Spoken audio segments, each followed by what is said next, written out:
علیکم ورحمۃ اللہ وبرکاتہ۔ وعلیکم السلام ورحمۃ اللہ وبرکاتہ۔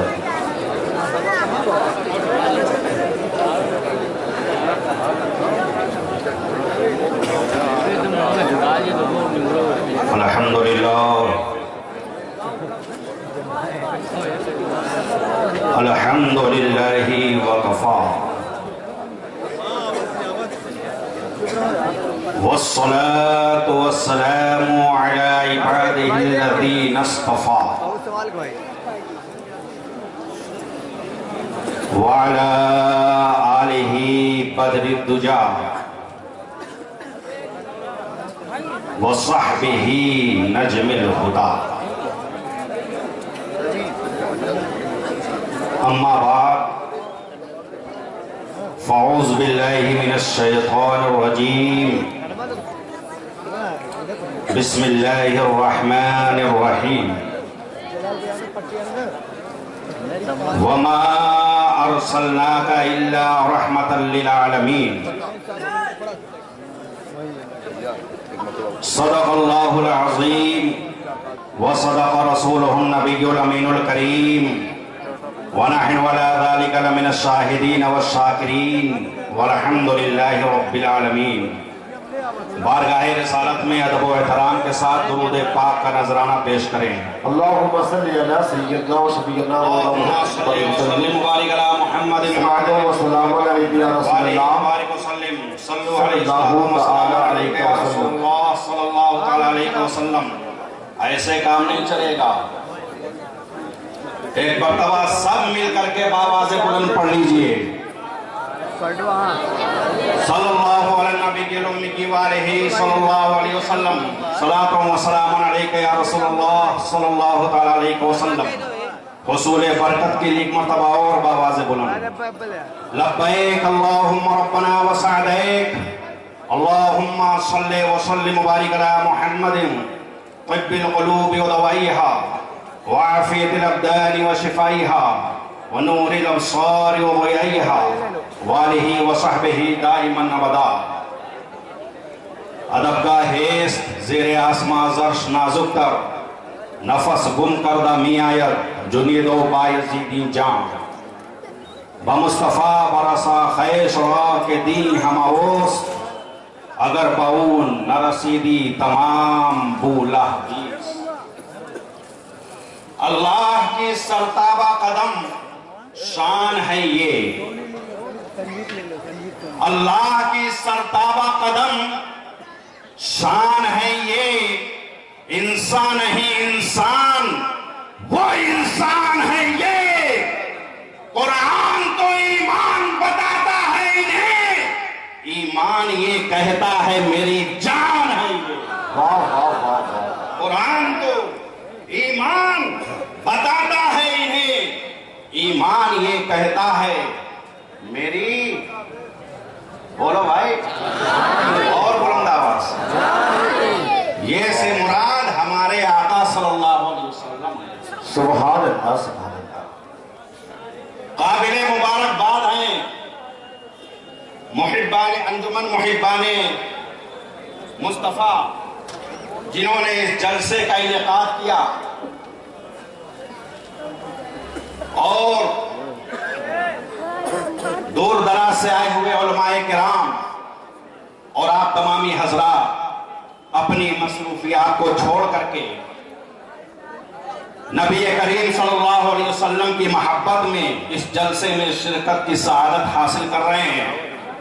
دعا ہے رب تبارک و تعالی ہم تمامی لوگوں کو صحت و تندرستی اور اقبال میں برکتیں عطا فرمائے، اور آپ کے اس شہر کے چرمین عالی جناب الحاج افتخار احمد صاحب اور دیگر دانشوران قوم و ملت جو اس جلسے کی سرپرستی کر رہے ہیں، آپ حضرات کے سامنے حاضر ہیں۔ وقت بہت مختصر ہے، بس چند معروضات آپ کے سامنے پیش کر کے رخصت ہو جاؤں گا، اس لیے میرے بعد بھی ابھی بہت ساری انجمنیں ہیں، انشاءاللہ یہ پروگرام صبح تک چلے گا۔ آج صرف نبی کریم صلی اللہ علیہ وسلم کی ولادت کے تعلق سے چند معروضات پیش کر دوں کہ دیکھو میرے آقا کی ولادت جیسی ہوئی ہے کائنات میں کوئی بھی بچہ ایسا پیدا نہیں ہوا، واہ، کسی ماں نے جنم ہی نہیں دیا ہے جیسے میرے آقا کی ولادت ہوئی ہے۔ اللہ اکبر۔ آج ہمارے گھر میں بچہ ہوتا ہے تو سب پریشان ہو جاتے ہیں، ہاسپٹل بھی پہنچ جاتے ہیں، دادا بھی پہنچتے ہیں، نانا بھی پہنچتے ہیں، اور جیسے ہی اندر سے لیبر روم سے آواز آتی ہے، نرس آ کر کے کہتی کہ بچہ ہوا، بیبی کا ڈیڈی کون ہے؟ انہیں بولا میں، کہا کہ مبارک ہو لڑکا ہوا۔ اب اس کو پکڑ کر کے لوگ مبارکباد دے رہے ہیں مگر وہ خاموش کھڑا ہے۔ اتنے میں لیبر روم سے آواز آئی رونے کی، یہ اچھل پڑا اور باپ سے لپٹ گیا، کہاں باپ آپ دادا بن گئے، کوئی کہا میں نانا بن گیا۔ میں سوچنے لگا کہ اتنی دیر سے لوگ تمہیں مبارکباد دے رہے ہیں، تو خوش نہیں ہوا اور اب تو اچانک مبارکباد دینے لگا۔ کہا کہ حضرت نرس نے تو بتایا تھا مگر یہ نہیں بتایا زندہ پیدا ہوا کہ مردہ پیدا ہوا، زندہ ہوا کہ مردہ ہوا۔ میرے دوستو میں بتانا چاہتا ہوں کہ دنیا میں جتنے بچے پیدا ہوتے ہیں وہ اپنی زندگی کا اعلان رو کر کے کرتے ہیں، لیکن میرے آقا کی جب ولادت ہوئی تو روتے ہوئے نہیں، سارے روتے ہوئے کو ہنساتے ہوئے پیدا ہوئے۔ نعرہ تکبیر، نعرہ رسالت، علامہ شکیل صاحب قبلہ۔ اور ایک تماشا ہم نے ہاسپٹل میں دیکھا، وہ کیا، اب سب اس بچے کی طرف بڑھ رہے ہیں۔ بچے کو جب نہلا دھلا کر کے لایا جاتا ہے تو سب کی محبت امنگ پڑتی ہے، لوگ چومنے کے لیے بے قرار ہوتے ہیں، اور جیسے ہی بچہ پیدا ہوا بغیر نہلائے دھلائے اس بچے کو باپ کو دے دو، بہت چوما کرو، کس کرو، دادا سے بولو کس کرو، انہیں پھر جاتا۔ ارے میں نے کہا یہ تیرا ہی تو خون ہے، ارے خون ہے تو کیا ہوا، پورے خون میں لپٹا ہوا ہے۔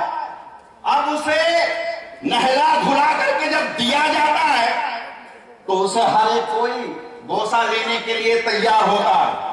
میرے دوستو یاد رکھو جب میرے آقا کی ولادت ہوئی تو حضرت صفیہ بنت عبد المطلب پانی لے کر کے جا رہی تھی کہ آمینہ کے گھر میں بچہ پیدا ہونے والا ہے، حضرت عبداللہ کے گھر میں ولادت ہونے والی ہے، پانی لے کر کے جا رہی تھی، غیب سے آواز آئی، اے صفیہ یہ پانی کہاں لے جا رہی ہو؟ کہا پروردگار ولادت ہونے والی ہے، بچہ پیدا ہونے والا ہے، اس لیے پانی لے کر کے جا رہی ہو۔ تو غیب سے آواز آئی کہ اے صفیہ یہ کوئی اور کی ولادت نہیں ہو رہی ہے، یہ تو مصطفیٰ کی ولادت ہو رہی ہے۔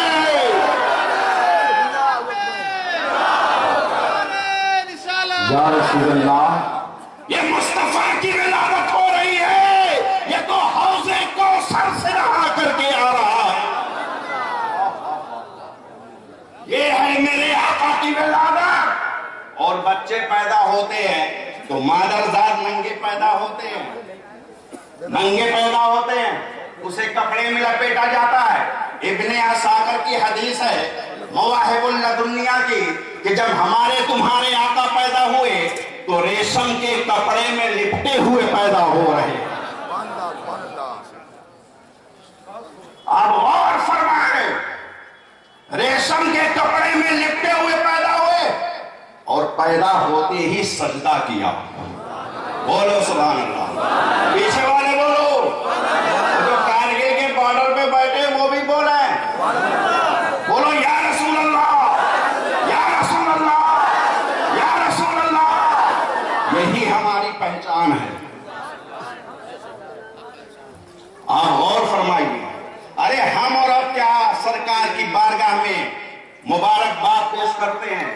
حدیث شریف میں آتا ہے کچھ لوگ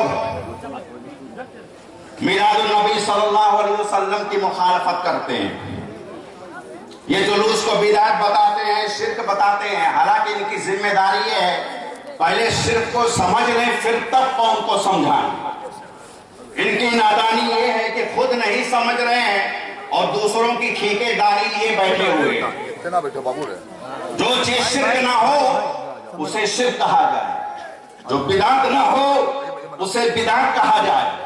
آپ غور فرمائیے، حدیث شریف میں آتا ہے کہ جب آقا کائنات صلی اللہ علیہ وسلم کی ولادت ہوتی ہے تو یہ پورب اور پچھم کی ہوائیں جب چلتی تھی اور آپس میں ٹکراتی تھی تو ہوا کو پیغام دیتی تھی کہ خوش ہو جاؤ، خاتم النبیین آنے والے ہیں، مصطفیٰ آنے والے ہیں۔ میرے دوستو، ایک جنگل بیابانوں میں جو درندے دوڑ رہے ہیں، درندے چل رہے ہیں، جب یہ درندہ درندے سے ملا کرتا تھا تو وہ ایک دوسرے کو مبارکباد دیا کرتا تھا کہ خوش ہو جاؤ، کارا ساز مسیحا آنے والا، ہمارا پرسش کرنے والا آنے والا ہے، مصطفیٰ آنے والے ہیں۔ اور میرے دوستو، یہ دریا کی مچھلیاں یہ جب چلتی تھی اور آپس میں ایک دوسرے سے ملتی تھی، وہ ایک دوسرے کو پیغام دیتی تھی کہ خوش ہو جاؤ، مصطفیٰ آنے والے ہیں، مسیحا آنے والے ہیں، خاتم النبیین آنے والے ہیں۔ تو میں کہتا ہوں، عقل کے اندھو، وہ درندہ ہی تم سے بہتر تھا جو نبی کو جان تو رہا تھا۔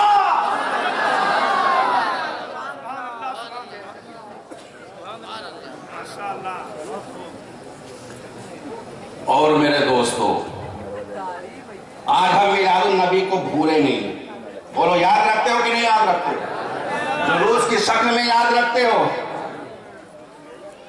ارے مسلمانوں کو تو آزادی کے وقت اتنا ستایا گیا، اتنا مارا کاٹا گیا، اسے بھی بھول گیا، مگر میلاد نہیں بھولا، میلاد نہیں بھولا۔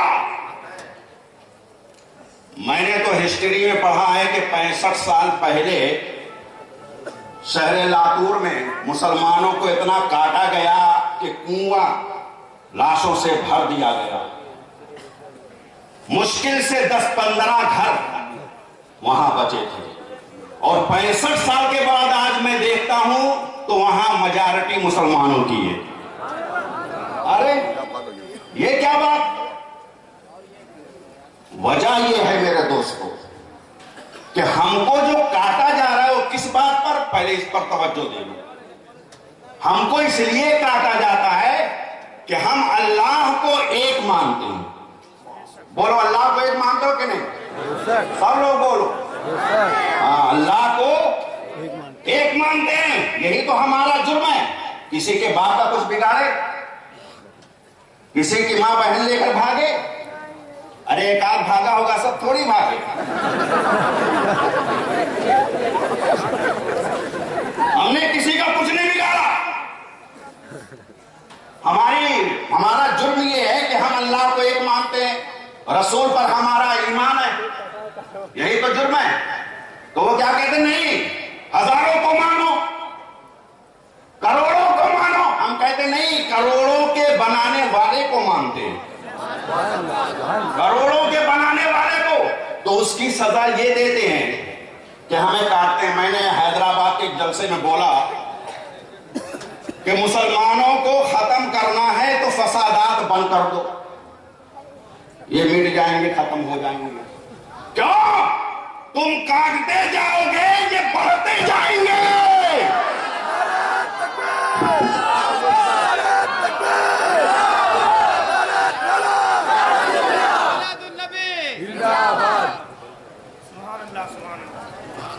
سور سال کو 36 بچے دیتا ہے، کہیں 10,000 سور اکٹھا نہیں پاؤ گے، اور بکری ایک بچہ دیتی ہے، کروڑوں کی تعداد میں کٹتی ہے، مگر بکری کی نسل ختم نہیں ہوتی۔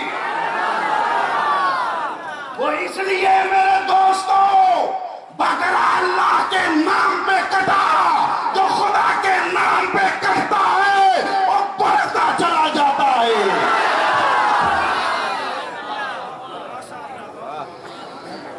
اللہ اس میں برکتیں عطا فرماتا ہے۔ تو 65 سال پہلے ہم 6 کروڑ تھے، آج ہم 30 کروڑ ہیں۔ 65 سال اور گزرنے دو، ہم نظر آئیں گے، تم کہاں جاؤ گے؟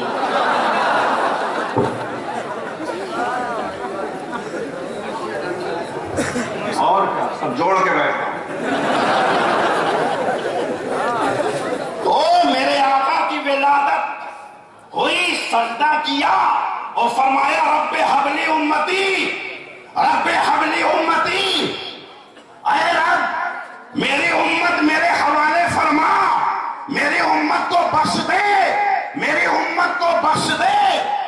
تو جب سرکار نے اپنی امت کو سجدے میں یاد کیا تو اب امت نے بھی قسم کھا لیا ہے کہ یا رسول اللہ آپ نے اپنی میلاد میں اپنی امت کو نہیں بھولے، تو آج ہم سنی مسلمان یہ قسم کھاتے ہیں کہ آپ کے میلاد کو قیامت تک نہیں بھولیں گے۔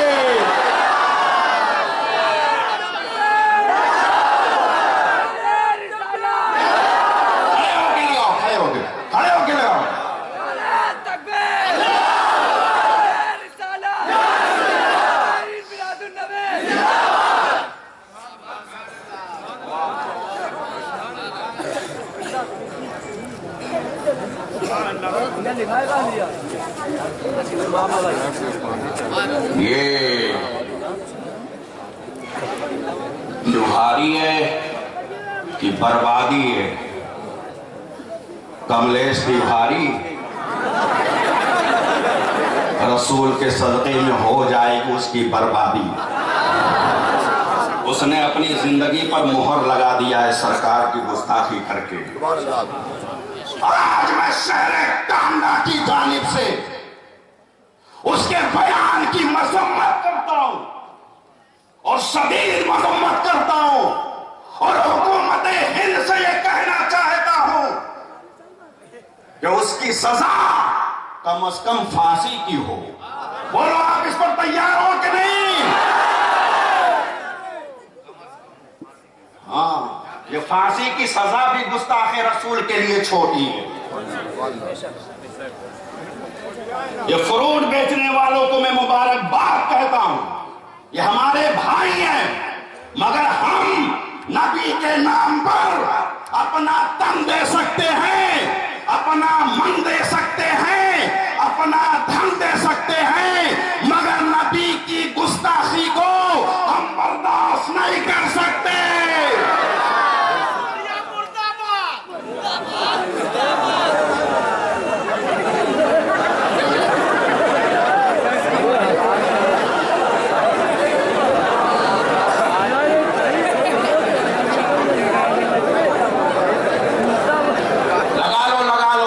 نعرہ لگانا ہے دل کھول کر لگا دو۔ یہ سلمان رشدی جس نے ایک کتاب لکھی تھی شیطانی آیات، اس میں نبی کریم صلی اللہ علیہ وسلم کے تعلق سے بے شمار گستاخیاں کی۔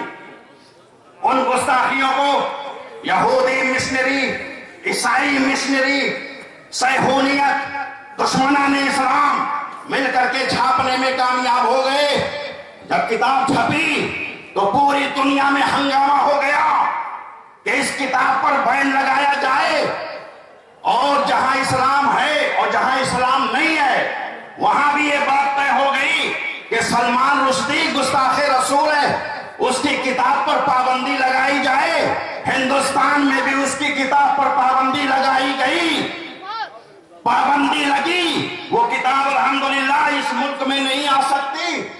اس بات پر ہم اس حکومت کا شکریہ ادا کرتے ہیں، مگر سنو، ایران والوں نے سلمان رشدی کو قتل کا فتویٰ دیا کہ سلمان رشدی گستاخ رسول ہے، جہاں وہ ملے اسے قتل کر دیا جائے۔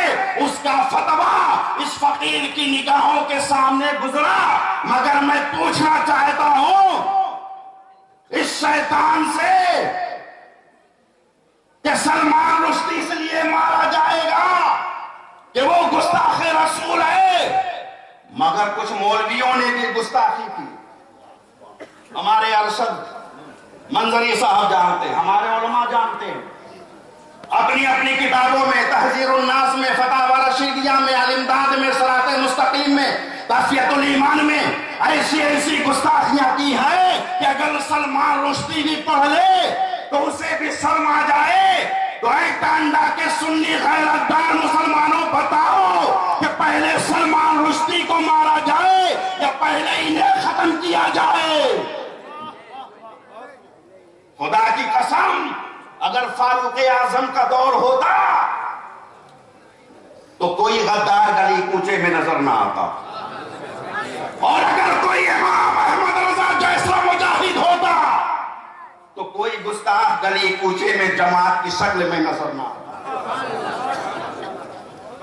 میرے دوستو، آج میں تمہیں یہ بتانا چاہتا ہوں کہ میرے آقا کی ولادت جیسی ہوئی ہے، کسی ماں نے ایسا بچہ جنم ہی نہیں دیا۔ ایسی بے مثل و بے مثال ولادت میرے آقا کی۔ اللہ اکبر۔ صحابہ کرام مدینہ منورہ میں اور ایک کنواں کھودا۔ کیا کھودا؟ ہاں، ہفتوں 15 دن کے بعد وہ کنواں جب کھود گیا تو اس میں سے پانی نکلا، اور جب اس پانی کو چکھا گیا، پیا گیا تو اتنا کھارا کہ جانور بھی نہ پیے۔ صحابہ کرام پریشان ہو گئے کہ ہفتے مہینے کی یہ محنت رائے گاہ چلی گئی، سر پر ہاتھ رکھ کر کے بیٹھ گئے کہ اللہ، اتنی محنت سے کنواں کھودا اور اس کا پانی ایسا کھارا۔ تو اس میں سے ایک صحابی کھڑے ہوئے، کہا چلو رسول کی بارگاہ میں۔ میرے دوستو، کنواں تو صحابہ نے کھودا، زمین تو اللہ کی تھی، پانی اللہ نے نکالا، تو اب اس میں رسول اللہ کا کیا کام؟ رسول کا کیا کام؟ مگر یاد رکھنا، صحابہ کرام کا یہ عقیدہ تھا کہ ہر مصیبت کے وقت میں وہ رسول کی بارگاہ میں جایا کرتے تھے، ہر پریشانی کے وقت میں وہ سرکار کو پکارتے تھے۔ آئے سرکار کی بارگاہ میں، کہا یا رسول اللہ، ہم نے محنت کیا، بڑی محنت کی، اور کنواں کھول کر کے پانی نکالا تو کھارا نکلا، تو سرکار نے بھی نہیں کہا کہ پھر میرے پاس کیوں آئے؟ جیسے تم ہو ویسے میں ہوں، تمہارے بھی 2 آنکھ، میرے بھی 2 آنکھ، تمہارے بھی 2 ہاتھ، ہمارے بھی 2 ہاتھ، تمہارے بھی 2 پاؤں، ہمارے بھی 2 پاؤں، مگر نہیں، سرکار نے یہ عقیدہ دے دیا۔ کہاں ہے میرے صحابیوں؟ چلو۔ آئے کنویں کے پاس، سرکار نے ایک پیالے میں پانی لیا اور پیا، منہ میں لیا، کلی کیا۔ حدیث پاک میں آتا ہے کہ وہ پانی اتنا شیریں ہو گیا، اتنا میٹھا ہو گیا کہ پورے مدینہ میں ایسا شیریں پانی نہیں تھا۔ یہ سرکار کے تھوک کا یہ عالم، سرکار کے تھوک کا یہ عالم۔ ارے جب سرکار کے تھوک کا مقابلہ نہیں کر سکتے ہو تو ذات کا مقابلہ کیا کرو گے؟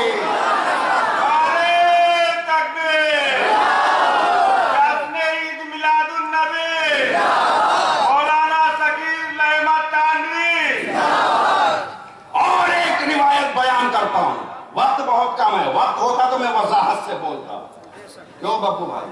اور اگر پسند پڑے تو ایک بوریا آلو ہمارے گھر بھیج دیں، اڑوا مت بھیجنا۔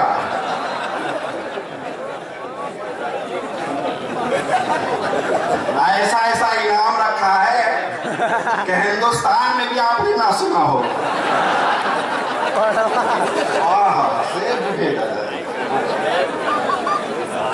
یہ محبت ہے، عقیدت ہے، جذبہ ہے یہاں کے نوجوانوں کا۔ رب تبارک و تعالیٰ ان اراکین کمیٹی کے جذبات کو اپنے سرکار کی ولادت کے صدقے میں قبول فرمائے، بولو آمین۔ غزوہ خندق، اس موقع پر صحابہ کرام خندق کھود رہے تھے۔ کیا کھود رہے تھے؟ سب لوگ بولو۔ ہاں، خندق کھود رہے تھے اور بھوک سے نڈھال ہو گئے تھے۔ 3 دن سے نہ کھانا ملا نہ پانی ملا، لاغری، کمزوری، ویکنیس، نڈھال ہو گئے۔ تو صحابہ کرام سرکار کی بارگاہ میں حاضر ہوئے، کہا یا رسول اللہ کھانے کو کچھ نہیں مل رہا، دیکھیے پیٹ ایک ایک پتھر بندھے ہوئے۔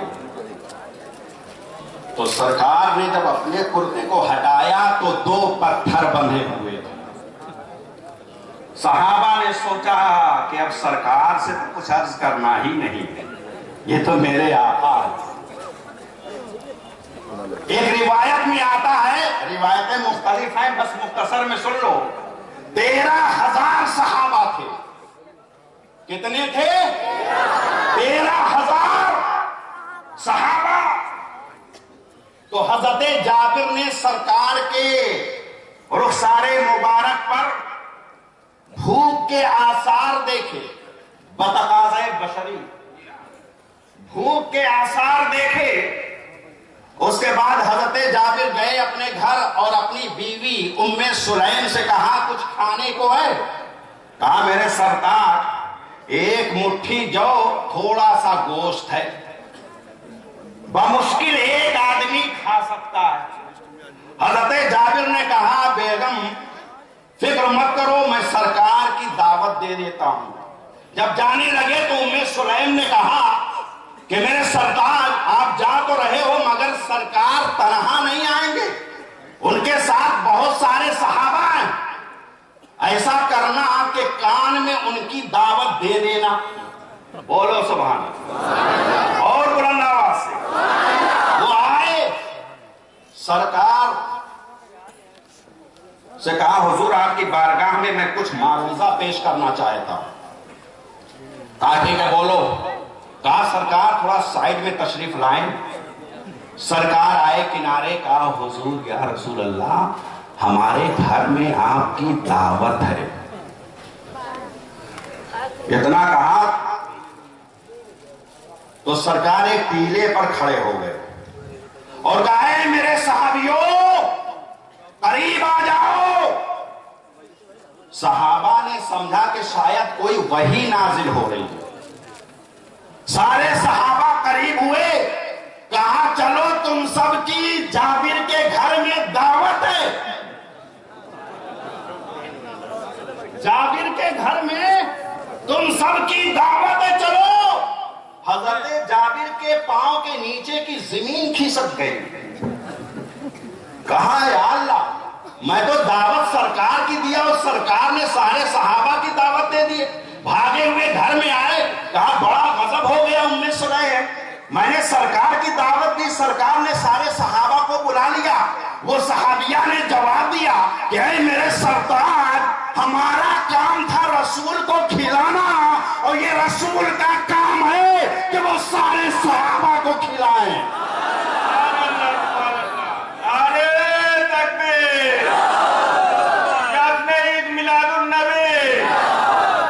سرکار جماعت صحابہ کے ساتھ حضرت جابر کے گھر میں تشریف لاتے ہیں۔ کہا جابر کھانا تیار ہو گیا؟ کہا یا رسول اللہ میرا ہوش ٹھکانے نہیں ہے، کھانا کہاں سے تیار ہو گیا؟ کہا اچھا جو ہے لے آؤ، جو ہے لے آؤ۔ لے کر کے آئے ایک مٹھی جو اور تھوڑا سا گوشت۔ سرکار نے اس میں اپنا تھوک مبارک ڈال دیا، اس میں اپنا لعاب دہن ڈال دیا، اور اس کے بعد سرکار نے فرمایا محلے پاس پڑوس کی ساری عورتوں کو بلا لو، وہ پکاتے جائیں اور صحابہ کو کھلاتے جائیں۔ ایسا ہی کیا گیا عورتیں پکاتی جا رہی، صحابہ کھاتے جا رہے، پورا دن کھانا کھلایا۔ تو میں بتانا یہ چاہتا ہوں کہ جب میرے سرکار کے تھوک میں یہ برکت ہے تو سرکار کی ذات کا عالم کیا ہوگا؟ سرکار کی ذات کا عالم کیا ہوگا؟ آج ان کے اجتماع میں جگہ جگہ لکھا رہتا ہے تھوکنے سے بیماری پھیلتی ہے۔ تھوکنا منع ہے، تھوکنے سے بیماری پھیلتی ہے، بیماری پھیلتی ہے۔ یہ تمہارا تھوک ہے جس سے بیماری پھیلتی ہے، یہ میرے رسول کا تھوک مبارک ہے جس سے شفا عطا ہوتا ہے۔ ذرا سا غور فرمائیے تو میرے سرکار کی ولادت باسعادت جیسی ہوئی ہے، کائنات عالم میں ایسا بچہ آج تک پیدا ہی نہیں ہوا ہے، دوسری طرف جانے کا موقع نہیں ملا۔ جتنی باتیں عرض کر چکا ہوں، اگر اسی کو آپ نے اچھی طرح سے سمجھ لیا تو یہ آج کے لیے بہت ہے۔ دعا ہے رب تبارک و تعالیٰ سرکار کے صدقے و طفیل ہم سب کی حاضری کو قبول فرمائے اور اس دنیا میں زندہ رکھے، تو سرکار کی محبت میں زندہ رکھے اور سرکار کی محبت میں موت دے۔ وآخر دعوانا ان الحمدللہ رب العالمین۔